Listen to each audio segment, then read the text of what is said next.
Hi, everybody, and today it's going to be a mostly methodological talk about ways to index a large collection of sequences. I'm just starting by stating who I am and why I present these things today. So I work in France, actually in the north, in University of Lille, where I'm a researcher. In the group, we do mostly algorithms and data structures, especially for indexing k-mers, and I do also a bit of transcriptomics. So the presentation is quite related to what I do on a daily basis, I would say. Okay, so usually when I talk about these things, I like to discuss the fact that indexing and accessing to biological data is not something new, and is actually really related to the history of biology and for instance to natural history collections that we have had for decades and centuries associated to the first research in biology, in botanical studies and things like this. The modern way or one modern way to see that is these collections we have on the web, such as the ENA and SRA resources. So I'm sure you're all aware of the fact that we are accumulating data at a very fast pace in those resources. We are easily reaching the petascale in terms of data when we talk about reads, and we also have a bigger and bigger collections of assembled genomes online that are available publicly. So the issue and the motivation of the works I'm going to present is that these collections are not really possible to be queried with a sequence of interests because of the way the data is presented. So for instance, on the ENA, when you can do research, you can, for instance, find sequences related to Homo sapiens for Illumina data, bulk DNA-seq and things like this, but you cannot query a sequence as you would do in a web browser. And so that's why indexes I'm going to present today are for. And so why would we need to do this? What was the motivation to give access to these sequences? Well, first off, the database we have, whether it's on the NCBI, the ENA, and so on, are not complete at all. There's an effort to sequence more and more and to diversify the number of species we have. So this is a slide from someone at the NCBI. At the moment, we have like dozens of thousands of species, but there exist more than 8 million of them. So we are slowly expanding the collection, but not there yet.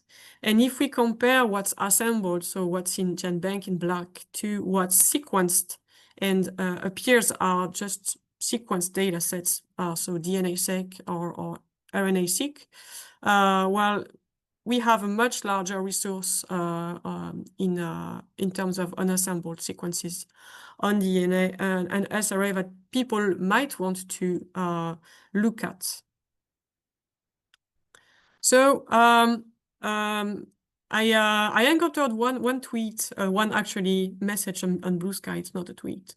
Last week, talking about one of the seminars where you guys discussed what actually was a pangenome. I'm not gonna give an answer to this, but in my case, a pangenome could be any kind of collection of genomes, whether they are assembled or not. And that has consequences. When we talk about a collection of assembled genomes, so that's, I guess, usually what we mean by a pangenome, we can do hypotheses. We know that we have long sequences. We know that there is some kind of structure that is preserved. We know that we have an information about positions in these genomes. While when we want to organize unassembled reads, well, these things are completely shuffled. We don't have any structure anymore. And also the data is really, really highly redundant because of the way we sequence. We want to have 10 to 100x coverage usually. So these collections are usually very much bigger. But the tools I will present today, some of them can take both type as input. And so the methods I'm going to present pertain to what people in the domain of history and philosophy of science call data reuse. So what's that? Well, if you want to have an idea, you can figure what happens in museums, in the collections of museums. So like I said before. So in the part that's not where the public is not allowed, where people actually do research, you have, I mean, very big pieces of furniture. You have chests of drawers where you have data, where you have specimens, for instance. And it's really likely, as in the picture on the slide, that you might have some sort of sorting for the data, like per species or color or size, like the plants in the herbarium in the second picture. And it's exactly the same on a computer. We want to have ways to organize the data in some way so it can be queried, so we can do interrogation.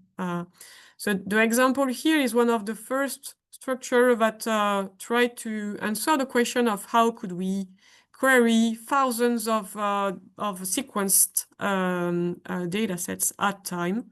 So it was a decade ago. And then many others came after that I'm gonna present. So the idea is that in our case, the data is not raw anymore. It's somehow pre-treated. It's organized in a different way that allows to mine or to query it. So I'm going to talk also about how we query those things. So it means that we access some kind of similarity between one sequence we want to query or several sequences we want to query and what's in the, let's say, database. And so I guess the very well-known solution is to perform an alignment. Usually, we don't do this at big scales because it costs a lot. So people came up with different types of heuristics to still have a good idea of the distance between two sequences. The first one is the seed and extend heuristic. So it's the one you will find in most mappers, such as BWA, Bowtie, things like this. So the idea, in short, is that you find a short exact seed that's common between the query and the index sequence, and then you will extend an alignment around this seed. And another even simpler and very efficient way is to do k-mer matching. So the k-mers are substrings of length k extracted from your sequences, and you are just going to look for shared k-mers between the query and what's in the database. So I'm going to present actually both in different data structures. So what's covered, what's not covered today? I figured out I should mention this. So across the different things you are going to see in the different seminars, I think it's one that comes after this one. You will dig into specific types of graph that have been designed to represent pangenomes. And usually these things work with assembled genomes, whether it is eukaryote things like BGGB, maybe mini graph cactus is one of those two, or for prokaryotes, for instance, Pandora or others. But I'm not going to cover these things today. But because of course they are indexing in those graphs, but maybe it's not the most important part. The important part for those graphs is actually the model that they endorse.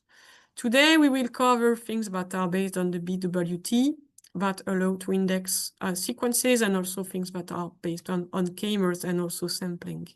And I totally understand that this is really confusing, because when you read papers about these indexes, you will encounter the word graph sometimes, but it's not like the variation graphs. It's different graphs. So most of the tools related to the BWT are not graphs, but some are actually. I'm gonna try and show you the difference. And for it's really more confusing for the k-mer-based methods, because some call themselves graphs, but they are not really graphs as per the definition. Some are actually graphs, others are not. But I would say you don't care. What you care about is that all these things allow you to query collections. Okay, so for today, our definition of an index is a tool that help you locate where your query is in a collection of assembled or non-assembled sequences.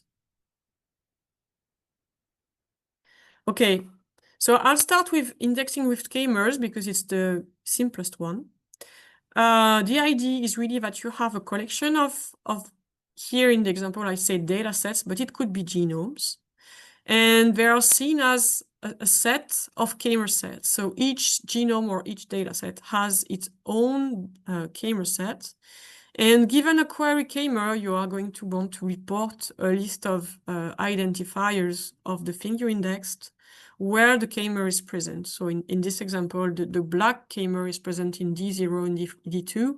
So you will want to report to the user that the k-mers appears in 0 and 2. And you can then generalize this kind of query to several k-mers. So we have developed different solutions to do this at scale. A few years ago, with some colleagues, we wrote a survey paper about those techniques. So things have evolved since the survey, but you still have all the fundamentals in this one if you're interested. Mainly what it tells is that you have kind of two categories to index k-mers. The first one is what we called at the time the k-mer aggregative indexes. So these techniques do a union of all k-mers from every dataset and put them into a big bag. And this bag is actually a dictionary that is going to associate one k-mer with its presence or absence in each of the datasets. So the datasets here are represented as colors or genomes as colors. So 6 datasets or genomes, and 1 for presence, 0 for absence for each k-mer. So that's the first type of structures we have. And the second one is what we call color aggregative indexes. And this time, each dataset or each genome is represented on its own with its k-mers. And usually these ones are probabilistic. I'm gonna come back to this in a moment. Something I won't come back to, but I want to mention is that usually when working with those, if we integrate data that's not assembled, we will exclude k-mers that appear at low frequency in the datasets for the same reason that we do this when we assemble. We know that k-mers with very low frequency are very likely to be sequencing errors, and they actually improve a lot the memory footprint if we exclude them. Okay, some of you might know about tools like Kraken or Callisto that are already exists since a few years, and wonder what's the difference, what's new. So Kraken and Callisto were tailored to answer different questions, but usually to index assembled sequences. In the case of Kraken, there was also last common ancestor inference done with k-mers, and in the case of Callisto, it was for RNA-seq quantification. In the case of the structures I present, it's really, they are tailored for presence and absence of k-mers in a lot more inputs, and they can handle unassembled inputs. So that's the main difference. They have been tailored to scale to a different problem. What happens when we query those two types of k-mer data structures? So the query actually is split into its constitutive k-mers, and the k-mers are somehow queried to some kind of structure. I'll come back to what this structure exactly is, but we can safely say that the structure is going to return the presence and absence in different data sets, or we call also those colors in the index. And then outputs can be different. It varies across tools, but usually what you can have is the intersection between the k-mers of your query and the data sets that are indexed. So in this example, if you split the query into k-mers and ask for presence and absence, you're gonna find out a full intersection with the red data set and the blue one, and only 25% with the green one, because you have only one present k-mer out of 4. And sometimes they perform something that's called pseudo-mapping. So we have different definitions for this one, but one common definition is to find an agreement between the different k-mers of the query, an agreement on their presence. So if you look at the answer of the index for the 4 k-mers, the first one, ATAA, is set present in the red, blue, and green dataset, while the others are only present in blue and green. So all k-mers agree here on being present on blue and red, sorry, not green, so blue and red. And so the pseudo-mapping output would be that the query was matched to red and blue. Right. So I'm gonna go a bit into detail about the different data structures, because they imply different properties, I would say. The first type is the probabilistic data structures. Probabilistic means that they can yield false positives. So these ones are usually based on what we call Bloom filters. On the left here, you can see how it works for a single Bloom filter, so on a single data set. So what happened is that we are going to extract all k-mers from a document, a data set, a genome, and hash them into a big table, a binary vector. And each time the hash function gives us an address, we are going to put a 1 at that address that tells that the k-mer was seen. And when we will query this k-mer again, the hash will give the same address, and we will be able to check if it's present or not. And the false positive actually stem from the fact that sometimes when we hash a k-mer that was not in the initial data set, well, the hash will give an address in the vector that's similar to an address of another k-mer. And so we will think that the k-mer is present, but actually it's not. So that's something that can be controlled with parameters, but you always have at least a marginal percentage of false positives with those structures. And for several data sets, so the catch is that when you when you hash k-mers, you are going to hash the same k-mer on the same row of a matrix of Bloom filters. So that helps during query. Let's imagine that I'm querying this k-mer, ATAA, to have the information of its presence and absence in all datasets at a time. And people came up with different, what I call routing data structures. So it could be matrix to have information for all data sets at a time, but it could also be trees that are another very well-known way to query different documents in computer science, or a combination of matrices, trees, or other types to or other bits layouts, I would say.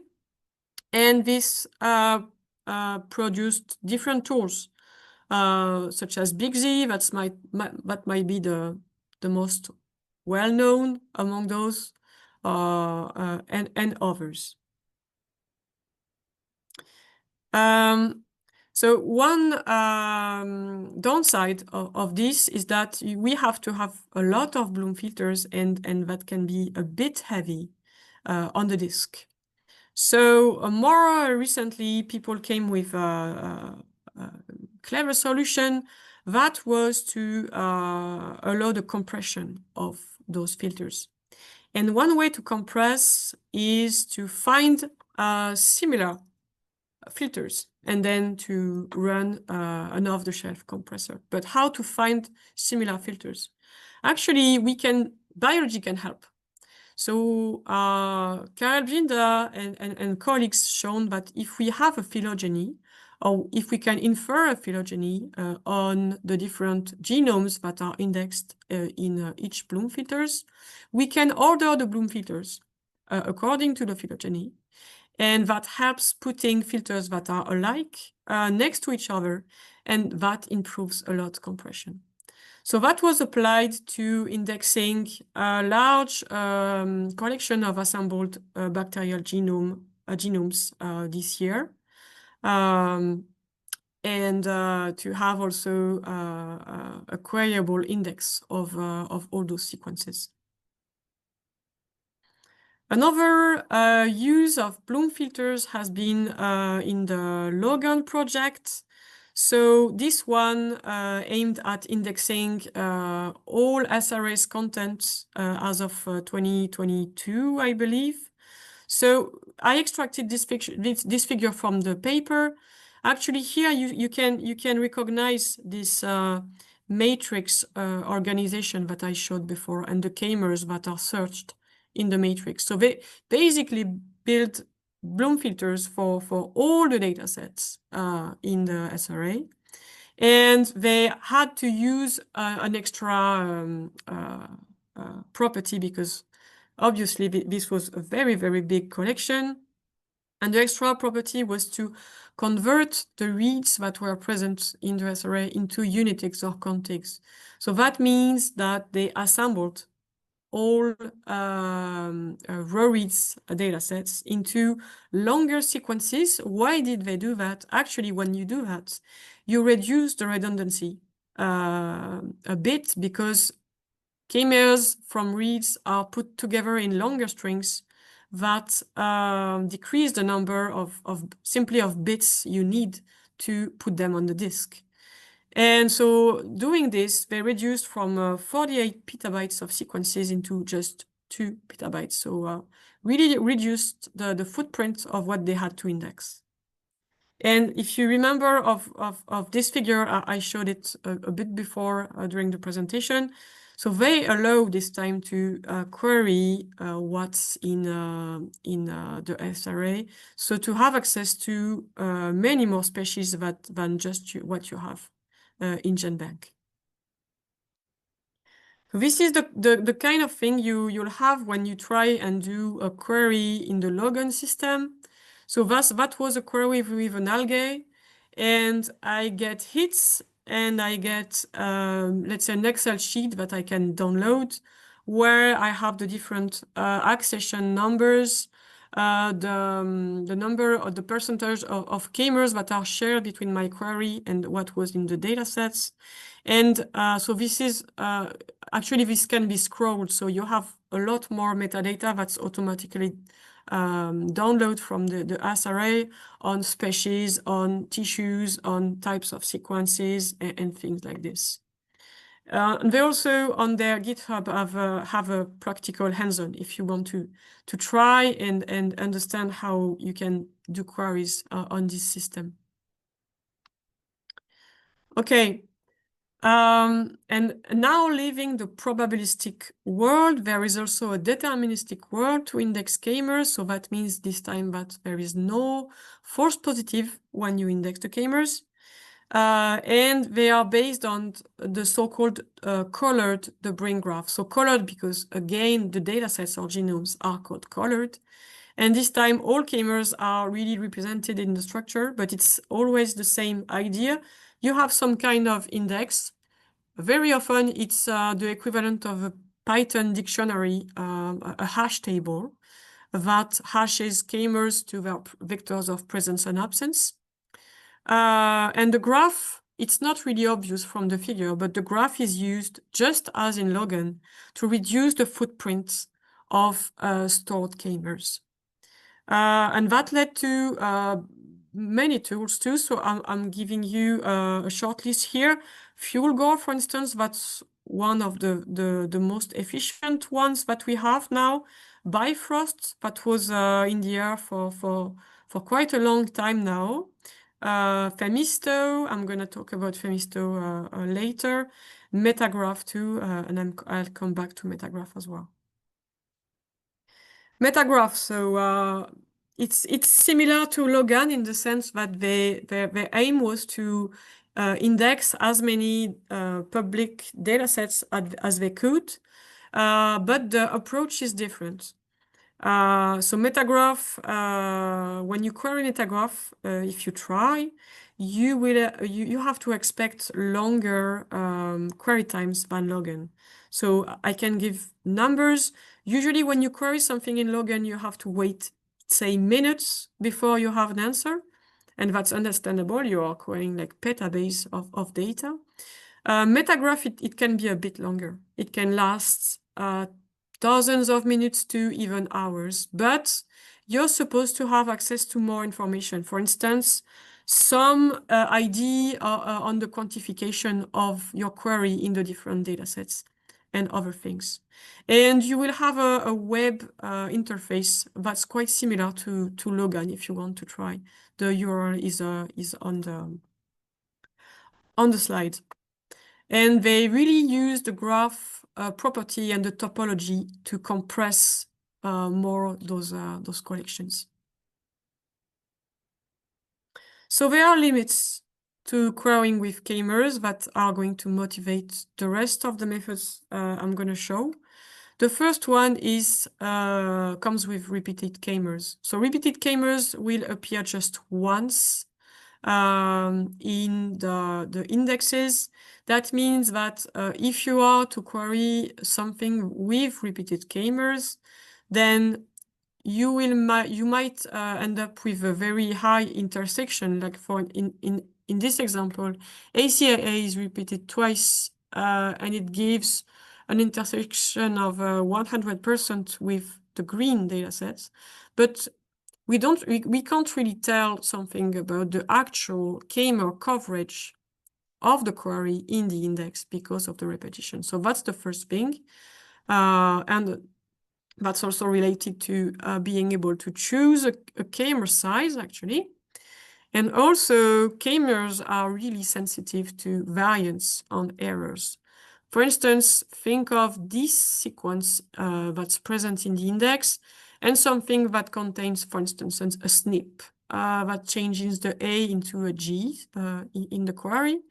When you are going to query the k-mers of this sequence, well, k-mer containing the G might not be in the index. And so the index is going to report something that's not as good, although you could really tell that those two sequences are really similar.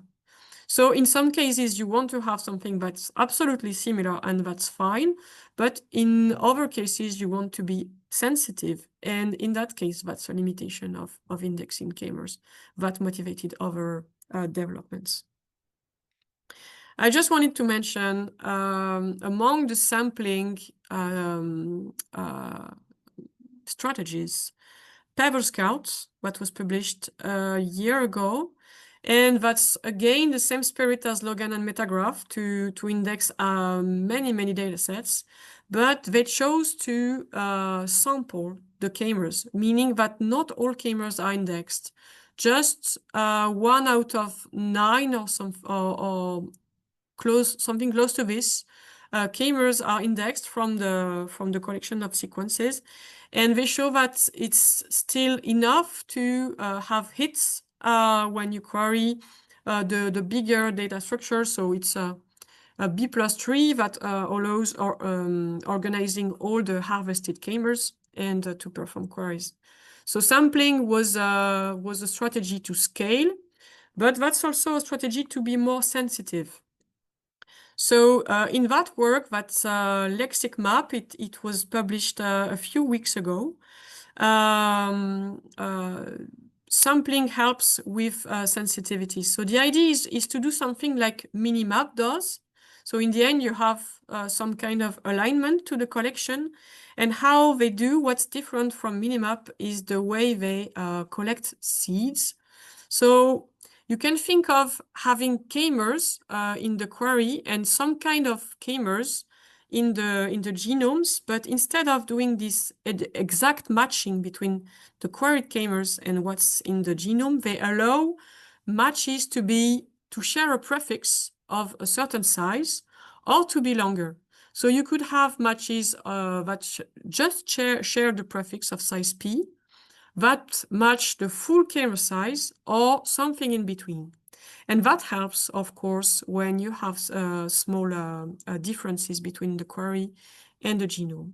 And once you have found all those matches, they are going to find the longest chain of k-mers or of seeds, let's say, and then report an alignment like Minimap would do.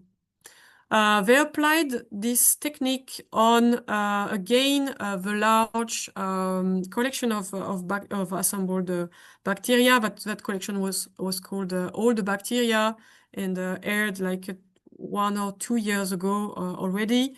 So the idea is really to be some kind of blast-like method, but orders of magnitude faster. One downside of this is that you have to keep the genomes, all the genomes, uncompressed, at least for now. So it can be a big footprint. I believe they have a web service too if you want to mine this actual collection, but otherwise you have to build something yourself. Okay. So that's the last technical part I wanted to discuss, the things that are based on the BWT. I'm sure you've heard about the BWT. I'm almost sure that you've all seen the banana figure. I'm not a fan of presenting the BWT like this because usually people follow all the steps of how we build a BWT, but in the end, we don't understand what's the spirit, how it works. So I prefer the way Ben Langmeets shows how it works in his teaching courses. So imagine you have a text that's really repeated for this example. So that's this part of a song. What the Burrows-Wheeler does actually, if it takes all the characters of the string you want to process and will reorder the characters, but not randomly. They will be reordered in a way that groups similar characters. So you can definitely notice this in the BWT that you have here. And just as in the example where I said that you are more likely to compress well when you put two things that are similar together, that was for the Bloom filters. Well, it's the same for characters. If you have similar characters that appear in a row, then it's easier to compress. And so that's really what's behind the Burrows-Wheeler transform. And so the magic happens because the algorithm of the Burrows-Wheeler transform will tend to group characters that have the same context. And so this context, you can translate that to what happens in a genome. If you have two repeated genes, while a chimer in 2 of those repeated genes is likely to have the same environment in terms of nucleotides. So that's why it works also on genomic data. And so if in addition of the bidability itself, you have an index that's called the FM index that allows to search a string of arbitrary length, so not just a chimer, in the bidability. And so it helps you performing different types of query. I will show you examples in a minute on those structures, and to be more robust to errors or to find things longer than chimers. So these are a few of the different queries that you can do with BWT and FM index. So imagine this is the index sequence GACC TCCG, and your query is ACCT. You can compute what's called MEM, maximal exact match. So these are simply matches between the query and the index sequence. So you can definitely see that CC is a match in several places. ACCT is a match as well. You will see in the literature things called SMEMs. So SMEMs are super maximal exact matches, meaning that they are not contained in another MEM. So here, CC is a match, but it's also contained in a larger match that is ACCT. I also forgot to mention that they are maximal because we cannot extend them furthermore. So for instance, here CC is a match with ACCT, and if we try to extend on the left, we end up with a T, while on the query it's an A. So that's why this one is a MEM. So the SMEMs are not contained, the largest possible not contained. And MEM, maximal unique matches, are the ones that are unique between the index sequence and the query. So in this example, ACCT is also a MEM. With some implementations of FM indexes, we can do directly alignments, for instance, the local ones. And in the recent literature, you will also encounter PML, pseudo-matching length.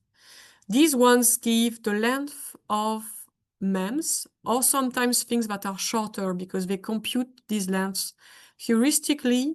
So you have at least a sense of what's the long sequence that match between what you have in the BWT and in your sequence, but that might be a bit more difficult to interpret. And actually, the BWT landscape evolved quite much in the past year for genomics. So we used to have FM indexes and different versions of that. Then appeared the R indexes that have been used in pangenomics because they are very good at compressing large substrings that are common between pangenomes. And very recently, the MOVE structure that's a bit in between. It has the good properties of the R index to be really able to make the most of shared parts between genomes, but it's also better in terms of search time and closer to the FM index for search time. So you have examples of methodological papers covering all three, and then appeared methods dedicated to treating genomic data with those structures. For instance, Spumoni works with R indexes, and Movi2 works with the latest MOVE structure. One difficulty is still to construct those structures using not too much time and space. And that was recently covered by RoBWT3, that was used actually to build FM indexes of human pangenomes. And so the idea behind this BWT construction, FM index construction, is to construct batches for some of the sequence and then to merge iteratively everything into a bigger BWT. And the implementation sounds quite nice because it allows finding MEMS, but also allows to do some alignment. And so according to the paper, you're in for something like 50 to 80 gigs for indexing 100 human pangenomes, haplotypes, I must say. And will take maybe something like twice as long to find MEMS than something based on k-mers that's really quick to query would do for pseudomapping. Okay, and I'll finish with something that put bridges between the BWT that indexes really text, long strings, and the k-mer world. That's called the spectral BWT. So I said before that the BWT of a string is a string, and the spectral BWT works on a k-mer set this time, and it's going to be a list of sets of characters.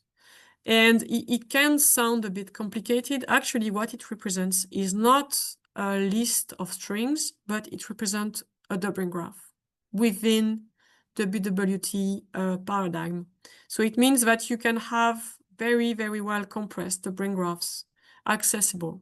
So we go back to querying k-mers, but embedded in things that looks like the BWT, which means that we can have both the compression and the quick access to k-mers that we have in colored doubling graphs. So this is quite new too. The paper started to emerge in 2023 and still coming. Okay, and I would like to finish by giving you a few actionable things if you want to, or if you have needs. What should I choose among all I presented? So you have the web services, you have the login search, the metagraph search. Obviously, you don't have to rebuild the indexes with the whole SRA datasets on your own cluster. This is done for you, and you just have to do the web search and wait for the query to happen. The Pebble Scout is hosted by the NCBI. You can try it too. And you have a lot now of other more specialized indexes, some for metagenomics, some for bacterial genomes, and I bet other ones are still coming. But you also might need to build things for your own set of data, whether it's because it's private or it's because you don't need these huge indexes and just need your own collection. So to summarize, you have let's say 3 to 4 choices. You can rely on a colored doubling graph that's going to represent exactly the k-mers that you have, but it's going to be lossy because you can just query k-mers. For those, you have things like Fulgor, Femisto, Bifrost. What's nice is that the query is really quick. You can typically query sets of reads like billions of reads in 24 hours for sure. The second option is the probabilistic methods, such as Big Z of the matrices of Bloom filters. Usually, they are going to be larger indexes than the colored doubling graph ones. That may or may not be a problem. One thing that is nice is that usually these structures are, let's say, easier to update if you have new sequences coming. But again, you are lossy because you are querying k-mers and also because you have the false positive problem. And finally, you have the BWT-based indexes. I must say these are newer, so I don't have very strong recommendation myself because I haven't tested them extensively. But what's nice is that you end up with a very good compression rate, and they made a lot of progress in query speed. So that could be interesting if you want to index full text things, typically assembled genomes that pertain to the same species, so you can fully take advantage of the similarities between what you want to index. Okay, I hope I wasn't too long. Actually, I was really not too long, so that's good. I can take questions if you have some. Thank you so much for this wonderful talk, Camille, and for dividing the presentation in different parts so clearly. So we can actually go through the questions in the order they were asked as they came in at different parts of the presentations. We have 7 questions in the Q&A so far, so I believe we can go through all of them. If you have any other question in the meantime, you can type them in. So the first one came during the part 1, probabilistic structure of k-mers. I believe it was the slide just before the compression slides, if you want to come back to that one. And it was, why were there other k-mers in between the 2 query k-mers? Isn't the query supposed to be complete and found completely within the genome? Okay, before the compression. So before this one? I think it was, I do believe it was this one. I tried to note down now. Do you need me to reread the question? Yes, thank you. No problem. So the question is, why were there other k-mers in between the 2 query k-mers? Isn't the query supposed to be complete and found completely within the genome? So other k-mers in between the queried k-mers. Was it about these slides, other k-mers? I do think so, because the question came in just before you switched on to the compression slide. But if you want, we can ask the person who asked to just type in if you're in the correct slides, and in case we can come back to it. I'm not sure I understand what they mean about complete. Or if that's a misunderstanding about what I said about the false positives. It So says if it they was can a bit confirm. before. They say it was before this slide. Before, okay. Yeah. Here. Yeah. They wrote it was a bit before. A bit before. Yes. It's this one. It's this one. Okay. So is then the query supposed to be complete? So I think I extracted all k-mers of size 4 from the query on that example. So could the attendant explain what they mean by complete? Okay. So if the person maybe can rephrase the question. Yeah. And we'll go on with the other question in the meantime, and then we can come back to this one. Thank you. Then, so always on part 1, you had one slide on assemble. One person is thanking you for the presentation and is asking if you can quickly re-go through to that slide if possible. So if you can explain again. That must be this one. Yes. Yeah. So, okay. So one technique the Logan project used to reduce the size of what they had to index is to perform some kind of assembly. So what do I mean by this? They use actually what people have used to assemble short reads, meaning Doubling graphs. And in Doubling graphs, you have, so Doubling graphs are graphs of k-mers that represent overlaps between k-mers. We know that there are regions in the Doubling graphs that are so-called safe. So these are paths in the Doubling graph that are non-ambiguous, that we can assemble without a doubt that we are going to enter a variant or a repetition. When we do assembly, the different k-mers are compacted into a string, so-called a unitig. And instead of having to represent each k-mer separately, the k-mers are represented using less bases in the unitig. And so that helps having a smaller footprint in terms of space. And that's even truer with contigs, because contigs will take bolder decisions when spelling strings from the assembly graph. So they will more likely contain small errors, but they will even more compact the set of k-mers they are representing, and so allow for saving more space. Was that better, or should I explain something else? I think we can move on to the other question. Oh, the person said, thank you. The answer was exactly in line with my question. So, Okay. perfect. Thank you so much, Camille. In the meantime, we got the rephrasing from the question before. Okay, great. So the person is asking, if I'm looking for a specific query, then the information that I want to know is if the whole sequence is found in the genome, not only the chimer. So how is that useful? Absolutely. So yeah, that's a great remark, actually. So yeah, I was explaining how you fill the Bloom filter. So you are going to do this chimer by chimer, right? And so when you have a false positive, like in this example, it's for one chimer and it's out of bad luck. And so the person who asked the question is right. Usually when you are going to query something in this structure, the query will be much longer than just one chimer. And actually, that's why the probabilistic structures are interesting.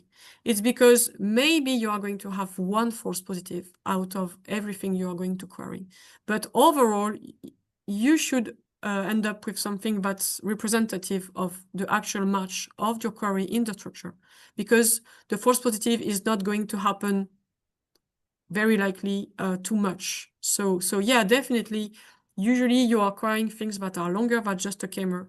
And that's why false positive are maybe something that could be a bother, but actually that's manageable. Yes. Thank you. And thank you to the person for rephrasing the question. Yeah, thanks. So the next one is on terminology. So one person is asking, could you please clarify how alignment and indexing differ? Like when I analyze genomic data, we often perform alignment with BWA, and then I need to index separately for their coordination by some tools index. Yes. So, where is my slides? Here. Alignment could be done without, could and sometimes is done without indexing. Alignment is really about algorithms that are going to find how to match two sequences so that we have as many characters as possible that are alike. So like on the left figure.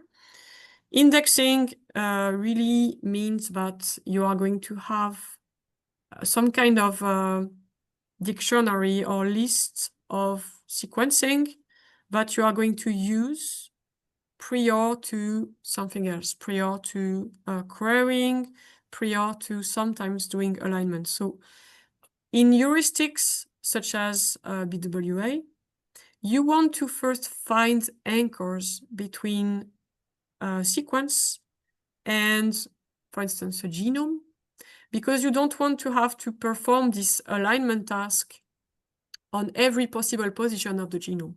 You want to first anchor the sequence that you're querying to some likely place where you are going to then compute the alignment.